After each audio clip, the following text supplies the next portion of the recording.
Okay, good afternoon to everybody. It's wonderful to have you here on this episode of the Miriam Institute webinar. So the issue that we're talking about is house demolitions. Now, this was a policy, a legal policy, and also a policy of the Israeli government that shot back to prominence in 2015. And it shot back to prominence in 2015 because of a spate of stabbings that took place throughout the states of Israel against innocents in what came to be known in many circles as lone wolf terror attacks. But actually, upon further study, it was anything but lone wolf attacks. There was a lot of incitement online. It seemed to be coordinated and resulted in the Israeli government working with Facebook directly at various times in order to curb that incitement and to bring that down.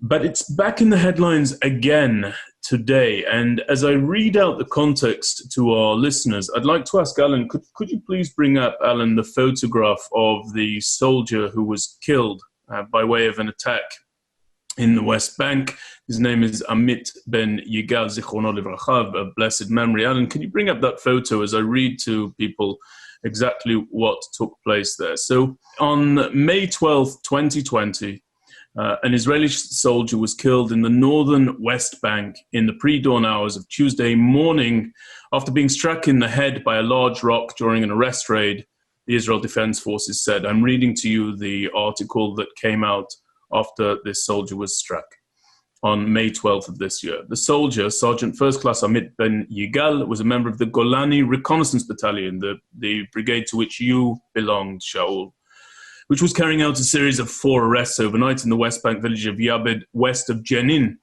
IDF spokesperson told reporters. According to some media reports, a preliminary army probe showed the assailant had waited for the soldier to lift his head to look up before the rock was hurled at him. Ben Yigal received treatment from medics at the scene before being taken by helicopter to Haifa's Rambam Medical Center, where he was pronounced dead. Now, that resulted in a statement from the Prime Minister who expressed the following.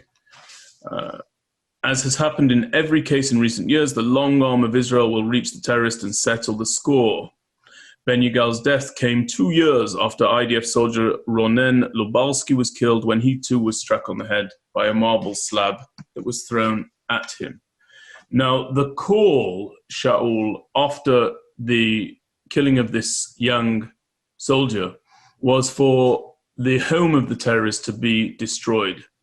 And on Monday, August 10th, and again, this is for the context of the people who are listening to this subject, on Monday, August the 10th, following the attack that took place on May the 12th, the High Court of Justice of the State of Israel halted the IDF's planned demolition of the home of Palestinian Nizmi Abu Bakr, who was indicted for killing Amit Ben Yigal, the individual that those of you who are watching can see now on your screen, by dropping a cinder block on his head.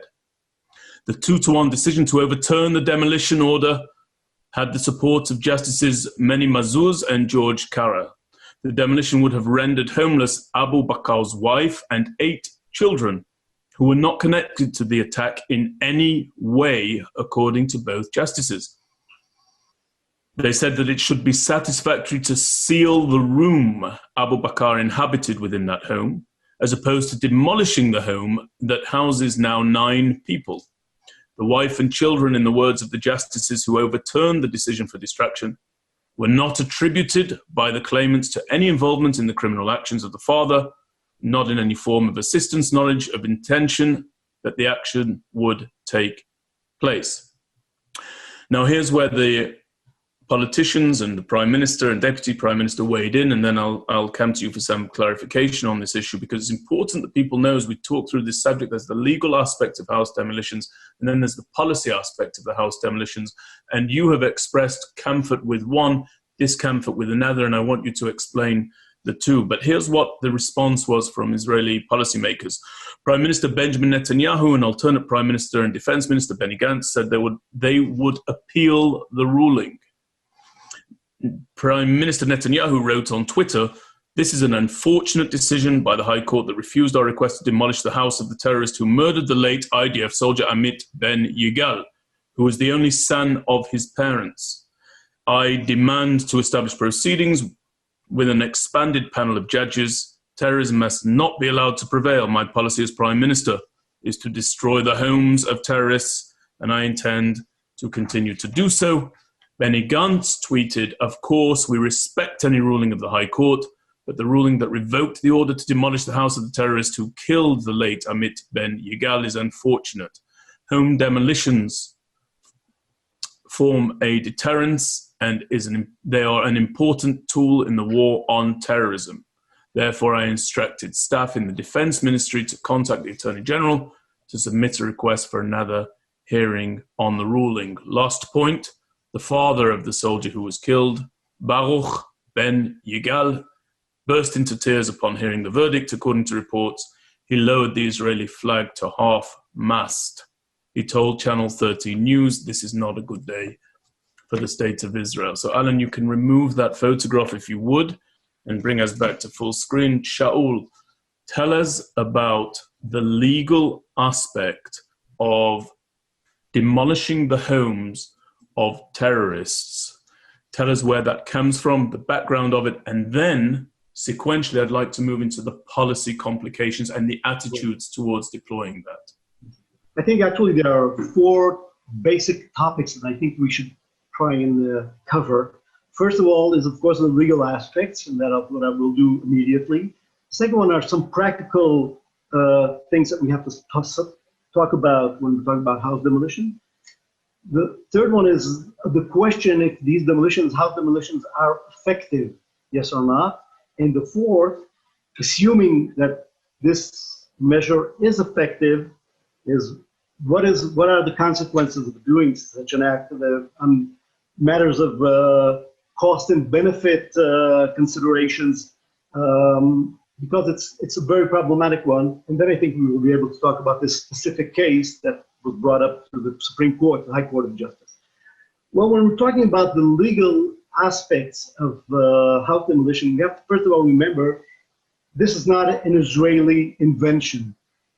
It was enacted by the British mandate way back in 1945, actually a little bit even before, but the wording that we use today is what we call Article 119 of the emergency regulations that were enacted, as I said, in 1945 by the British mandate. According to this Article 119, the military commander has the power to demolish the house of any person who was involved in violence or even an attempt to be involved in such an act, or assisting someone who was involved in such an act.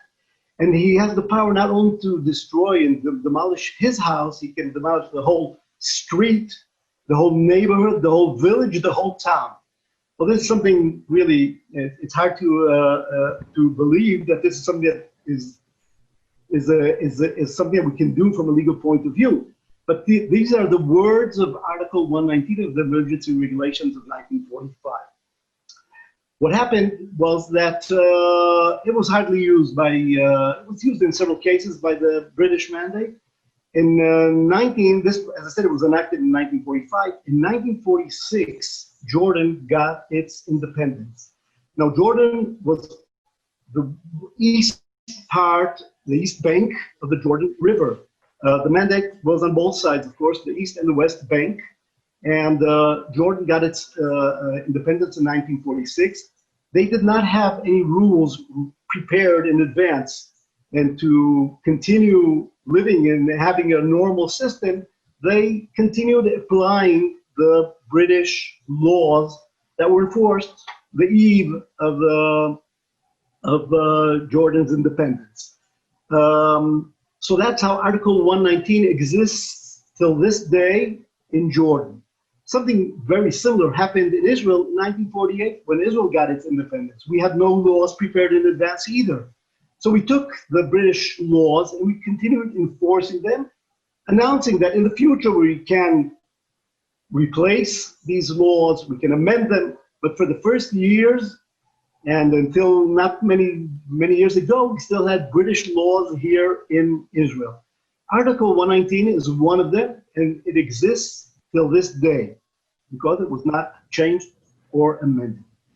When Israel entered the West Bank in 1967, Israel was obligated, according to international law, and I'm referring to Article 43 of the Hague Convention, which states that the occupier, in this case Israel, must continue applying the law that was enforcing the law that was applied but in that country before this occupier entered the territory. And when we enter the West Bank in 1967, we of course meet once again this Article 119 because it's part of the Jordanian law. So actually, from a legal point of view, today in the West Bank we have Article 119 that we inherited from the Jordanians. When you're talking about terror attacks inside Israel, we meet Article 119, the same words exactly. This time, we inherited from the British Mandate in 1948. So as I said, this is the legal situation. And of course, we say that we demolish houses not to punish, because usually the terrorist that was involved in this terror attack, in most cases, he was either killed. Sometimes we're talking about suicide attackers. Sometimes he was shot while he was trying to take part in take this action out. And in some cases, yes, he, like in this last case of Abu Bakr that you just mentioned, he was arrested, was brought to trial. But we say that we demolish houses as a preventive act. We're trying to deter people, potential terrorists, from taking part in any terror attack. Of course, we use this tool only against the house that was used by the terrorist, not by any other families or neighbors. Of course, not the whole street, not the whole neighborhood, only the house itself. And if it happens to be that in this house there's several families that live, and of course by demolishing his house of this terrorist, we will affect the neighbors as well, other families. Then we will just seal down his house and leave the rest of the other apartments that can be used by their owners. Just for the listeners, the sealing of the home to avoid collateral damage or damage to the surroundings of other people's homes, that typically takes place by way of filling the home with concrete. With cement, right. Exactly, yeah. Right, cement. Sometimes it would be just by, with metal pieces. So usually it's done by cement. You pour cement into this apartment and then it cannot be used again. It's important that everybody should understand that when the military commander decides to use this tool of demolishing a house, he will first of all inform the family that he's planning to do so. And after he informs them, they have the right to appeal to the military commander and to try and convince him to change his decision. If he decides, nevertheless, to continue and demolish this house, they will have time to appeal to the High Court of Justice, which in Israel is the Supreme Court. Try and imagine that each and every family that their house is going to be demolished has the right to go to the Supreme Court of the United States. Okay? And as a matter of fact, almost 100% of these houses that were demolished, the families did go to the High Court of Justice and appealed against this decision. It's important to know that we're not talking about hundreds or thousands of houses. People don't really know the numbers. I can tell you in the last, I think since 2015, there were some close to 45 or 50 houses that were demolished, sealed off. These are the numbers. And the military commander will usually decide, will make such a decision only when the terror attack resulted with the death of people. If someone was just injured, for example, the house will not be demolished. So we're only talking about the the most serious terror cases, and once again, the purpose is to try and deter other potential terrorists from to be involved in such terror attack. In most cases, the Supreme Court, the High Court of Justice, has decided that from a legal point of view, from the reasons that I just stated, from a legal point of view, the act of demolishing houses is legal.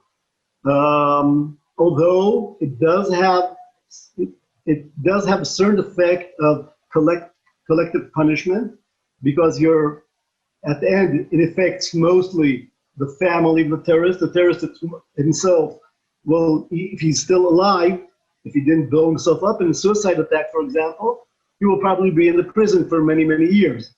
Those that will be affected by this act are his wife, his children, his parents sometimes. And it does seem like collective punishment, but the purpose is to deter, and the High Court of Justice says that this is a good reason. They say that they have nothing to do with the policy. Even if they think it's wrong, it's not for them to decide. This is something that the government has to decide. They're only dealing with the legal aspects. Shaul, there are two things before you move on that I'd like to, well, three things. Firstly, I know our audience is a sophisticated audience, and therefore when they hear terms like occupied, they understand the context out of which you're speaking about. So when you speak about Israel inside Judea, Samaria, the West Bank, you're talking about the fact that there's a military presence there after the Six-Day War. You're not talking about the political associations of this word that's a buzzword all over the world at the moment. I just want people to understand that. I don't want you to be branded one way or the other. This is a talk about the legalities. The second thing that I wanted to say is that I wanted you just quickly, very quickly, before you move on, to talk about this incredible thing that you've referenced, which is the ability of a Palestinian Arab in Judea Samaria to petition the Supreme Court of the State of Israel. Just talk about the access they have. That oftentimes goes over people's heads, but I think it bears being mentioned. If you could just briefly. Yeah. Well, from a legal point of view, the West Bank, Judea and Samaria are not part of Israel. According to international law, this is an occupied territory, and there's special rules that are applied according to international law. Therefore, theoretically, no Palestinian has the right to approach the Israeli High Court of Justice. This is something that is meant only for the people living in Israel. When the first appeal was brought in front of the Israeli High Court of Justice, the Attorney General was debating if to claim that the Palestinian has no right to approach the Israeli High Court of Justice. There was a whole debate on that matter, and the decision was that Israel, although from a pure legal point of view, there's no right for a Palestinian to approach the Israeli High Court of Justice, the state will not claim this, will not say this, and therefore, if nobody claims that he has no right to go to approach the Israeli court, then of course the court will deal with this case. This was decided somewhere in the 70s. That was the first appeal to the High Court of Justice, and since then, it's something that it's common knowledge that Palestinians do have the right, actually, to approach the Israeli High Court of Justice. I think that's really important. It's so vital that people realize that there is full legal recourse available to the Palestinians, up to and including the Supreme Court. The other thing that I wanted to ask you to just clarify before you move on is why it's a deterrent. Because it's not just a deterrent, house demolitions, because it's unpleasant to have one's home demolished. It's also a consequence of the financial compensation and, frankly, rewards that are afforded and given and granted by the Palestinian Authority and others to those families left behind by a terrorist who has killed an innocent Israeli. Talk a bit about that. Well, that's exactly this is something I was exactly planning to talk about. That's the question, if it's effective. These demolitions are effective. And this, of course, makes a big difference. I mean, if someone really loses his house, or if someone will build a new house for him, then of course it's maybe not comfortable for them in the meantime until they build a new house. But the question is if it's really if it will deter someone from taking part in a terror attack is a question that we have to ask ourselves. So the first thing is really when we ask ourselves if demolishing houses is something that's effective, the true answer is that we don't know. And the reason we don't know is because we don't know how many terror attacks we prevented. We know how many houses we demolished. We know how many terror attacks took place. We don't know how many terror attacks we prevented. And this is something that you have to guess. But we have, on one hand, we know of several, and I even met or read things that some terrorists wrote, that they were planning to take part in a suicide attack or some kind of a terror attack, and at the last moment they decided not to do it because they felt very bad for their family that they will have to leave their home and will be thrown out to the streets, and that made them change their decision. We even know of one case where a father went into the police and told the police that his son is planning a terror attack, and he wants them to go and arrest him because he was afraid that if his son will take part in this terror attack, his house will be demolished. So on one hand, we know that there were several cases where it was definitely effective. But the question is this most of the cases, or this is only a small part of it? And we don't know. We know that although we think we're deterring potential terrorists, we still know that there are hundreds and thousands of terror attacks that take place. So perhaps it's not effective. And if we're thinking of people that are willing to commit suicide, to blow themselves up in a bus in Jerusalem or Tel Aviv or anywhere else, then you really think that blowing up their house and sending their family to find a new place, this is something that will deter them from taking part in this terror attack? It's a big question, and as I said, we don't really know the answer. And therefore, in 2004, the IDF decided to appoint a special committee which was asked to answer this specific question. Are we effective? Is this measure effective or not? And as I said, there was not a clear answer, but there were signs or things that were said by this committee that show that perhaps there's more damage caused by these house demolitions than benefits, and this is something that we really have to reconsider, because for many years it was common knowledge. All Israeli governments in the past thought that it is effective, and that's why they continued doing it for many years. The first time that really this thing was brought and thought through seriously was in 2004. And we have to understand that demolishing houses, even if it is legal, it's okay from a legal point of view. And even if we think that it's effective, and we're not sure, but let's assume that it is effective, we know that it definitely has an impact on the international public opinion, on the image of Israel. And there's a lot of criticism by lawyers, judges, and the international community in large. There's a lot of criticism against Israel. And therefore, we have to think and reconsider the use of this measure.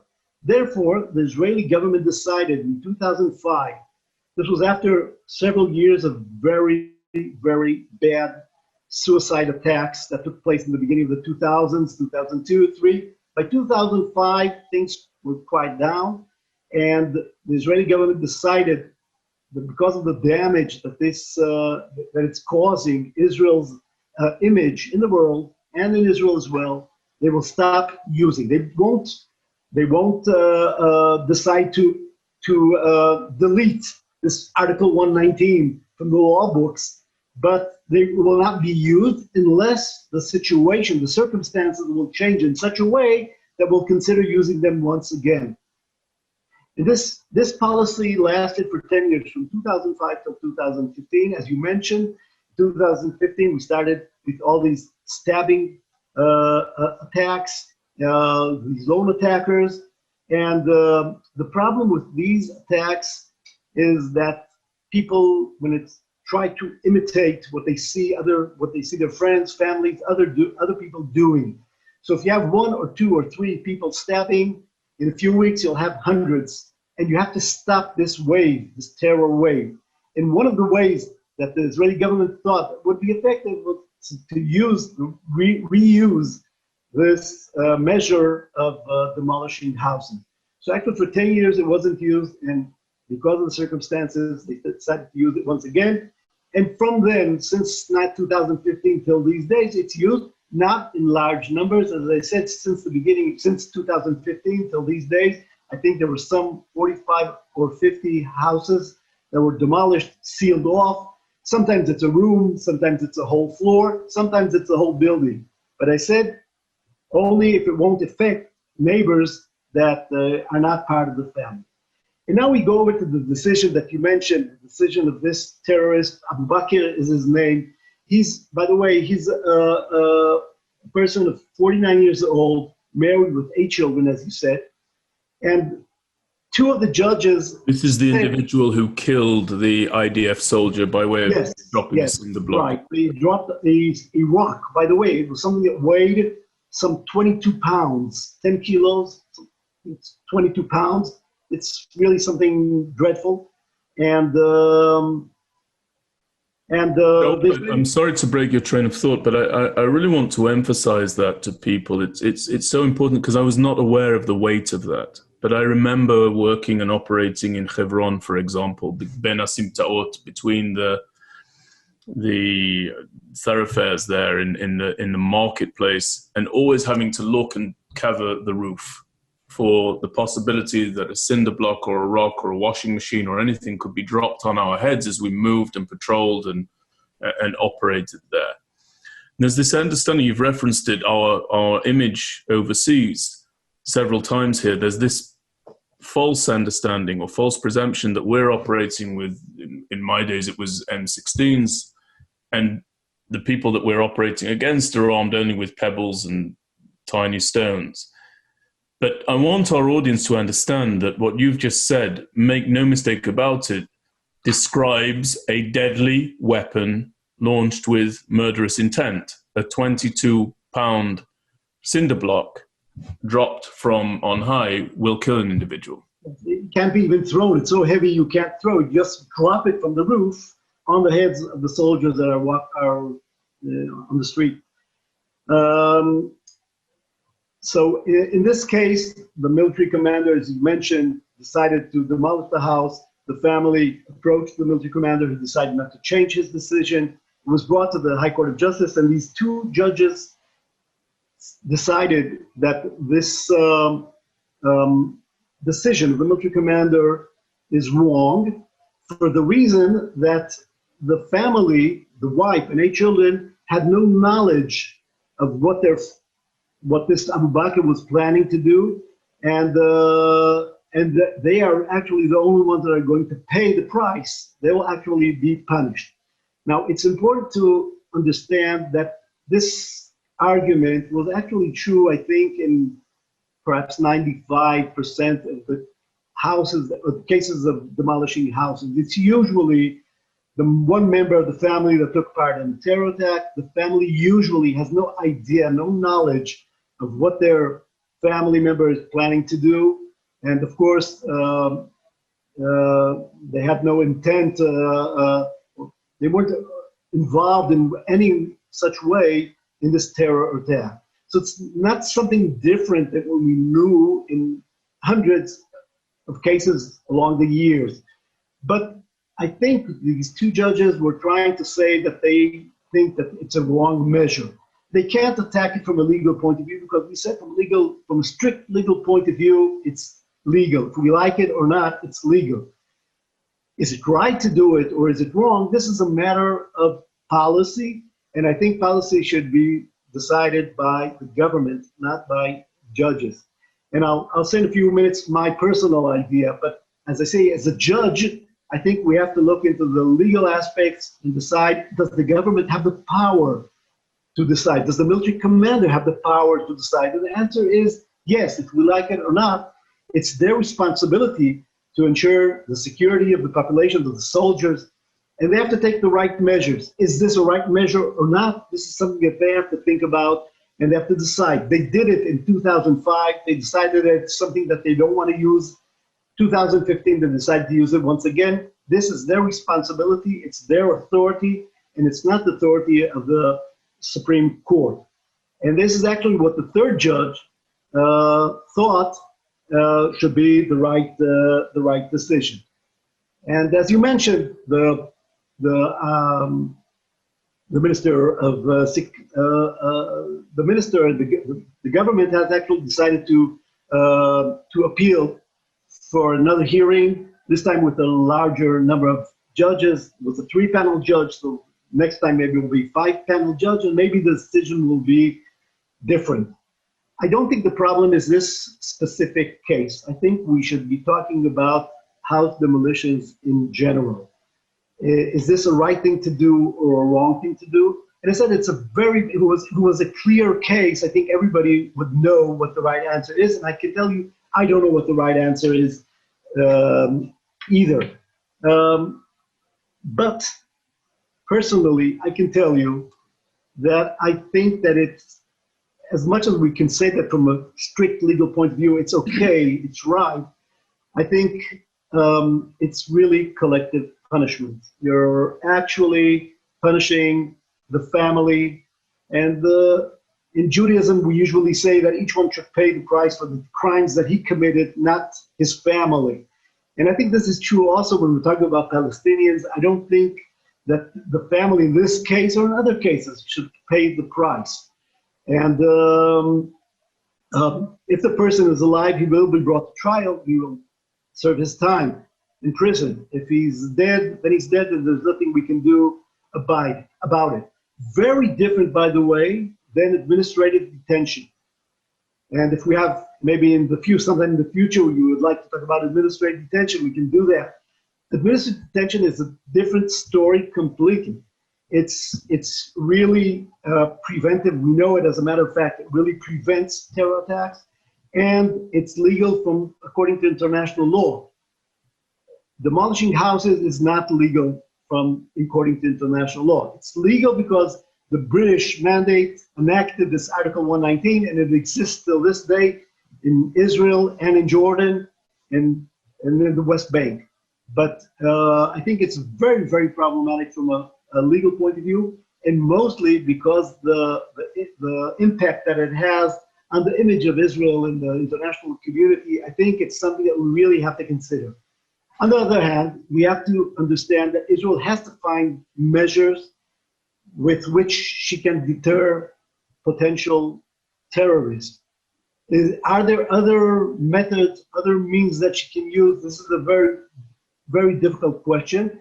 No doubt that demolishing houses is an easy one. It's an easy one because everybody sees it, everybody knows, and even if we're not sure that it's effective, it's something that was done for many years and we're still doing it. So this is where it stands right now, and we'll see what the Supreme Court will decide in the next hearing. I really appreciate you giving your personal viewpoint, not only looking at this policy, giving such a clear legal assessment of it, establishing the fact that it is a legal policy, but it's also a problematic policy, and not only poking holes in the policy, but actually suggesting that we need to look at it much more broadly. I very much appreciate you stepping into the fray and doing that, and bringing all of the weight of your legal background to bear when you do so. So, ladies and gentlemen, this subject of the destruction of homes is still so very live. On Wednesday, August the 26th, less than a week ago, a Palestinian suspect was arrested after allegedly stabbing and killing Shai Ohayan, 39 years of age, at the Sigula junction in Petah Tikva. The background of the incident is still being investigated, but Israeli police say that it is being looked into as an act of terror. To give you a bit of context about that, ladies and gentlemen, this is a quote from Magen David Adom, who arrived at the scene. They said, quote, "We found the victim laid out next to a bus with no pulse, not breathing, and with multiple stab wounds to his upper torso." Now, again, a little bit about the victim. It was Rabbi Shai Ohayan, as already mentioned. He was a prominent figure in his neighborhood, and according to his neighbors, was always offering Torah lessons to anyone who was interested. He leaves behind a wife and 4 children. And Netanyahu, Prime Minister Netanyahu, weighed in and he said, "On behalf of all Israeli citizens, I send my deepest condolences to the family. The heart aches. My wife, Sarah, and I are hugging the family, a wife and 4 children who are left without a father." And then he goes on in a tweet and he says, quote, "We will demolish the terrorist house and work for carrying out the most severe punishment possible." So I'm not necessarily speaking to that for a response, because I think you've contextualized that extremely well. But I do want everybody to realize that this is a policy that is controversial, legal, has many, many difficulties attached to and assigned to it, and not an easy one to explain and express to audiences overseas. And I thank you for doing that. Now, in 2015, during the stabbing attacks, or it may have been in 2016, Shaul, as you've mentioned earlier in this conversation, the idea of home demolitions came back. And it came back because of this dreadful spate of indiscriminate stabbings that was so prevalent that they were actually nicknamed by some as being a stabbing intifada, a stabbing uprising. There are different views about that term, incidentally. And we in our organization brought you as the then senior legal advisor to the Israeli National Police, and you undertook, and I referenced this earlier in our discussion today, you undertook a lecture series that dealt with 3 issues: house demolitions, administrative detention, and the discharge of a live firearm in the face of stabbing attacks. You undertook that lecture series in, and I think I remember correctly, among others, Harvard Law School, in front of the pro, the anti, the undecided elements of the students and faculty community alike, Columbia University Law School, University of Chicago Law School, Georgetown Law Center. You also spoke to elected officials in the House and in the Senate, and also to now Secretary of State Mike Pompeo. You spoke to Hill staffers on a bicameral, bipartisan basis, and you really front-loaded these difficult issues. If I'm not mistaken, you also spoke in the University of California, Los Angeles Law School, and also one of the universities in San Diego, one of the law schools there. You did all of that, by the way, in case the audience is wondering. You did all of that in a period of about 10 days, all right? And there were more. There were others. You spoke at law firms. You really got the message out. Now, I want to ask you, in your words, 2 questions about that. When you were first approached by us to come and speak and to bring, remember, you're addressing keen legal minds at the preeminent law schools on a subject that's controversial for the reasons you've already outlined, and you decided to say yes. Question number 1, why did you decide to bring that case abroad as you did? And question number 2, how did you view the response of both the students, the graduate students, and the elected officials? And you briefed, remember, both sides of the political aisle on this issue. Well, first of all, it was clear to me that the public all around the world, I think people don't really know what's happening here. I think that just watching the TV, the media, people don't get a right perspective of what's going on here. And I think it's important they hear it from someone that's living there and sees it on a daily basis. And as a police officer, I not only hear of it, in some cases I was even involved personally in a terror attack that happened just not far from my house. And this is something I can tell them in my own words. And I think it's very important that they hear it. And the second reason would be that They should understand the complexity of the legal aspects. It's not, there are other countries that are dealing with terror.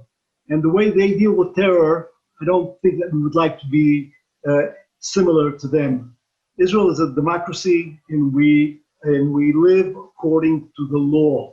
And we have our court system, and we obey the decisions of the Supreme Court. And it was very important that they understand the legal complexity and the way that we're trying to deal with it. On the one hand, we're trying to deal with terror. We're dealing with people that have no respect to the law whatsoever, not to the rules of engagement, not to not to lives of people, of children, of older women and men. They have no respect to none of these. But nevertheless, we as a country, as a democracy, will continue working according to the law. And we have to find the special ways to do it. And as I said before, we were talking about demolishing houses. We have to think of ways to deter these potential terrorists. We can't do everything. Not everything that we can think of is legal, is right, and is justice to do. Just to do. We have to think of legal methods. And but it was very important for me to bring it to these judges and lawyers and all these law schools students, that they should understand that we're trying to find the right way to deal with terror. And when I go over to your second question, I really felt that people went up to me later after I finished my lecture, and they said, I had no idea that this is the situation, or until I heard your lecture, I didn't understand how complicated the situation is, and what are you really trying to do in order to act according to the law. Although these terrorists have no respect for the law, nevertheless, you are still trying to find the lawful way to deal with terror. And I think it changed their point of view, even if they didn't agree with us. Some of them said, we still think that demolishing houses is wrong. It's legitimate. I said I think it's problematic as well. But it was important that they understand that we're not just doing it, we're thinking, and we're aware of the legal problems, and we're trying to find solutions for these situations. And if you would, just before I move on from that point, by the way, you just answer the question, because it's an interesting topic that's timely now. You did brief members of the House as well and the Senate, Democrats and Republicans. How did you take those meetings to be? Well, I think what happened on the campuses was actually very similar to what we heard. There's opinions from this side, on that side, but I was really, it was very interesting that, first of all, people wanted to listen. That's the first thing.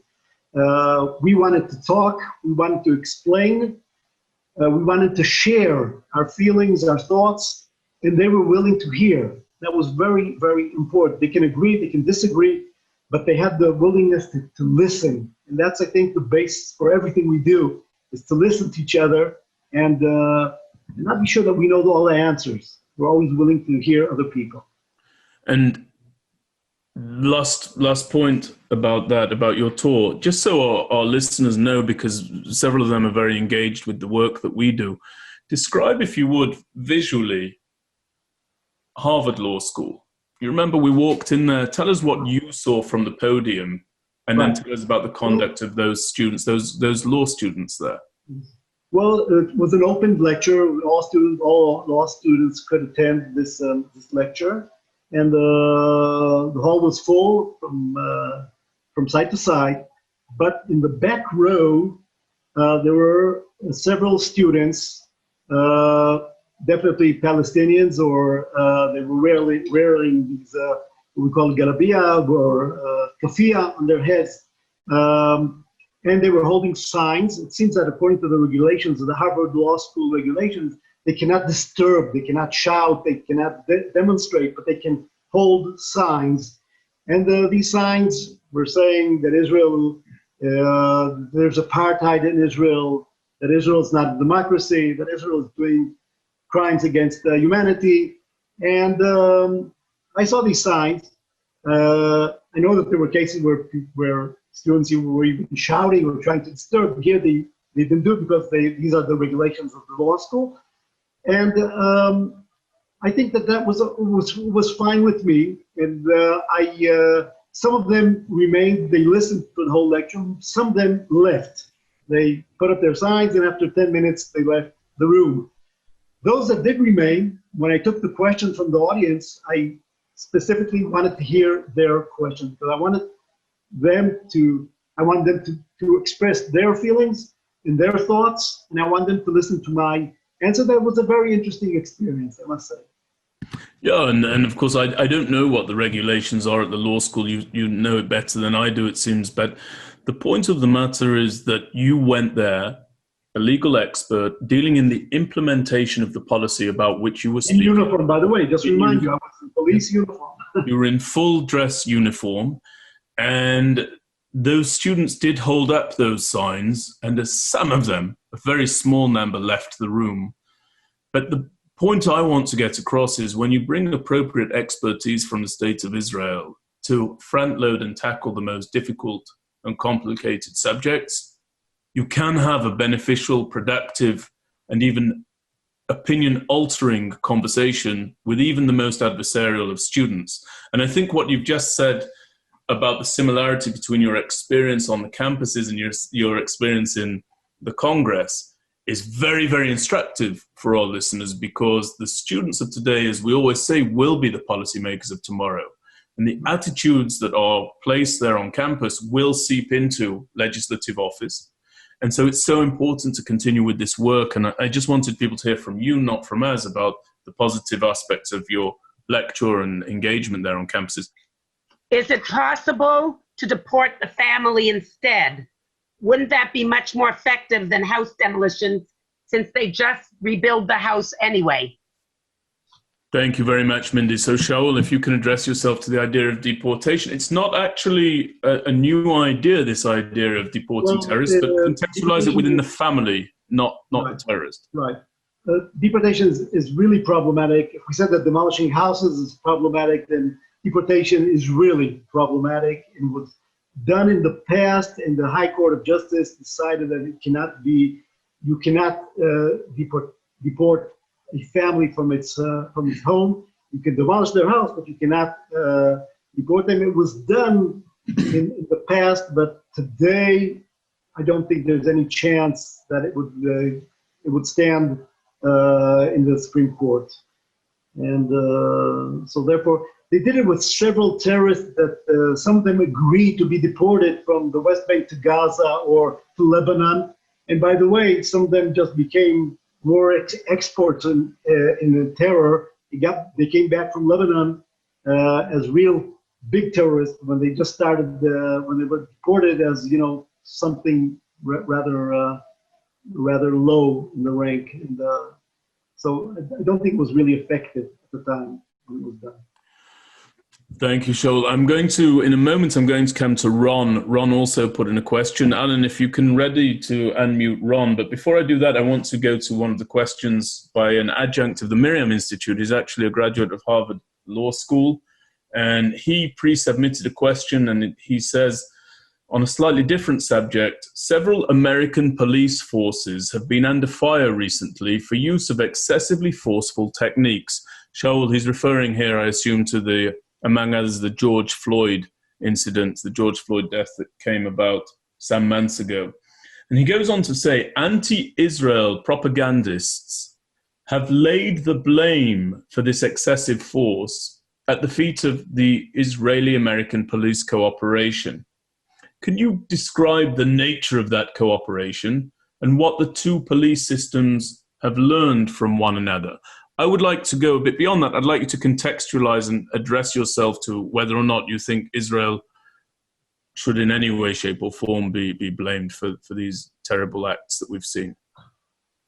Well, there is a matter of cooperation, of course, between the Israeli police and the American police regarding terror. In that trip that we had in 2015 or 16, we met the commissioner of the NYPD. And Israel has very good relations with the police commissioners all over the world.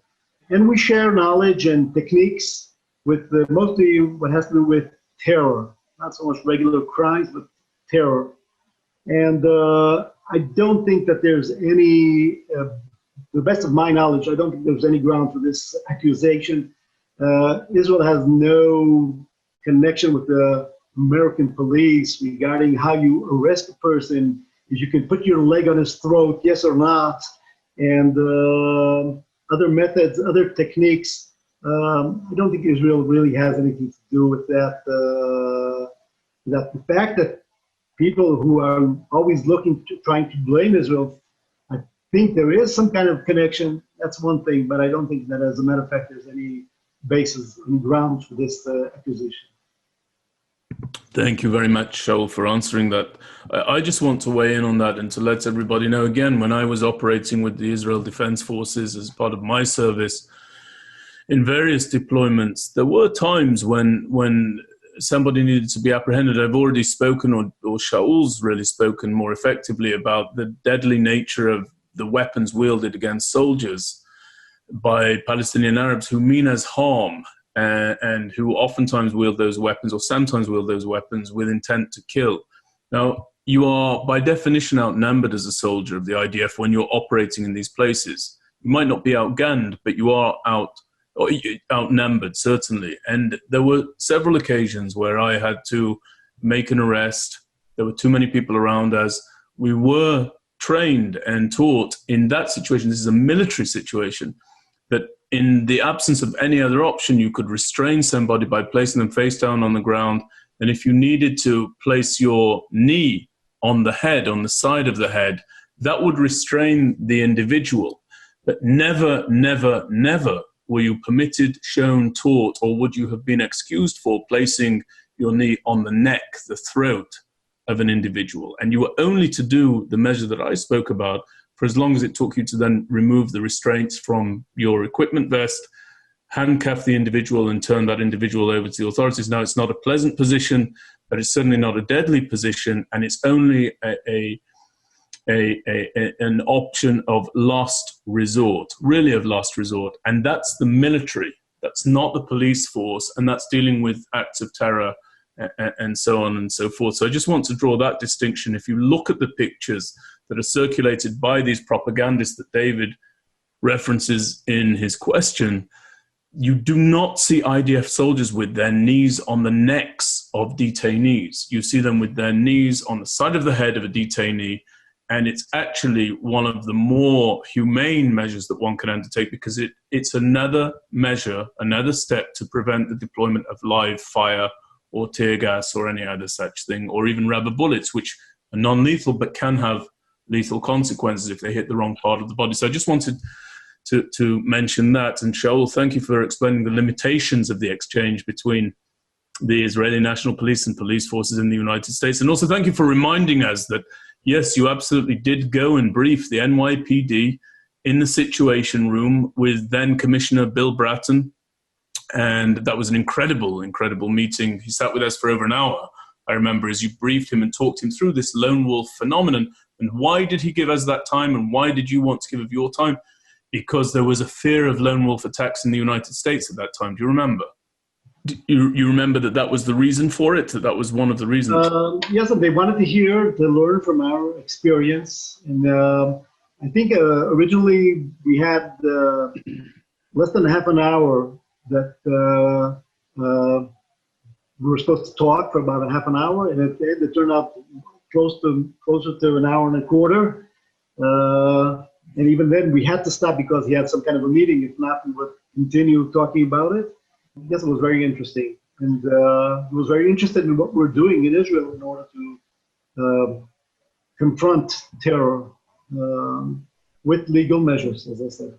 This is a question, General. If you would expand on your comments concerning the Supreme Court rulings that limit actions of the military in the areas and government itself in all of Israel. Okay, if I understand your question, well, this is part of living in a democratic country. The court makes its decisions and everybody obeys. It's the government and it's the military commander.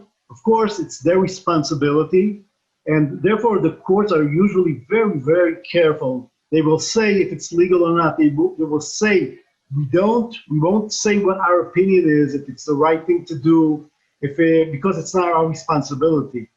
We will just examine very carefully if it's legal or not legal. That's what actually happened in this last case of Abu Bakr.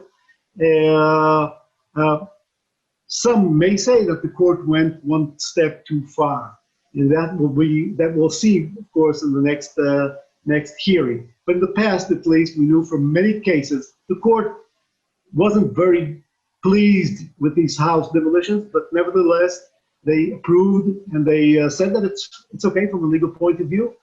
And so this was actually, I would say it's probably the first time that we see a decision that's maybe moving from the legal aspect into something that's more close to policy making.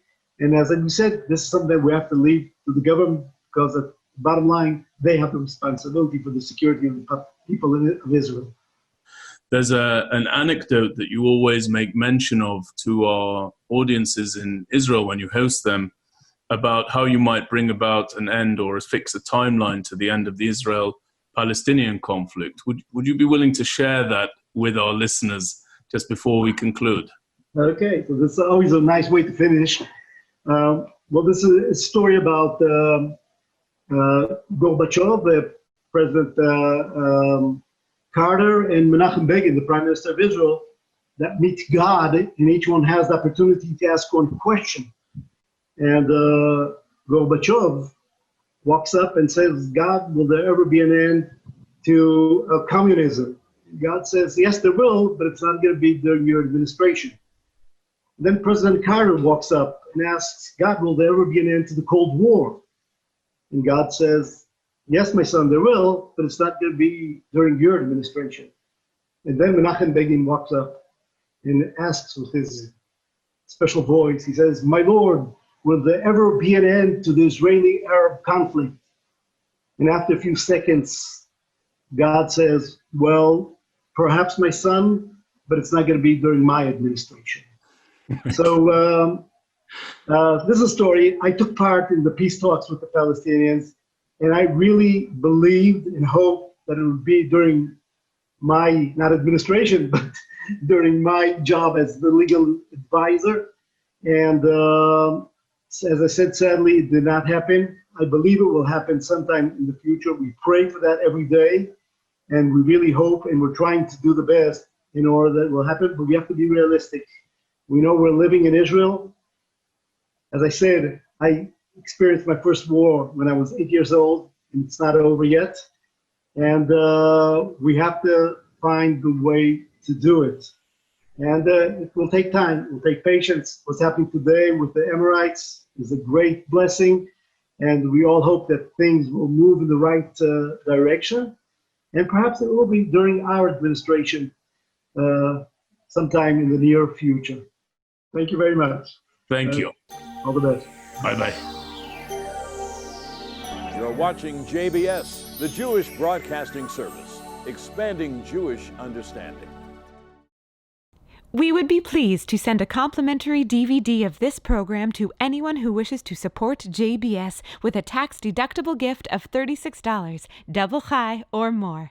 Simply visit the JBS website at jbstv.org and click on the Donate button to make a donation by PayPal or your credit card. And please indicate the program for which you would like a DVD. Or you can send your tax-deductible check to JBS, Post Office Box 360, Stamford, Connecticut 06904. Or you can call the JBS Pledge Line at 833-MY-JBS-TV. That's 833-695-2788. And again, please remember to indicate which program you would like to receive with our compliments. We thank you for your kind support.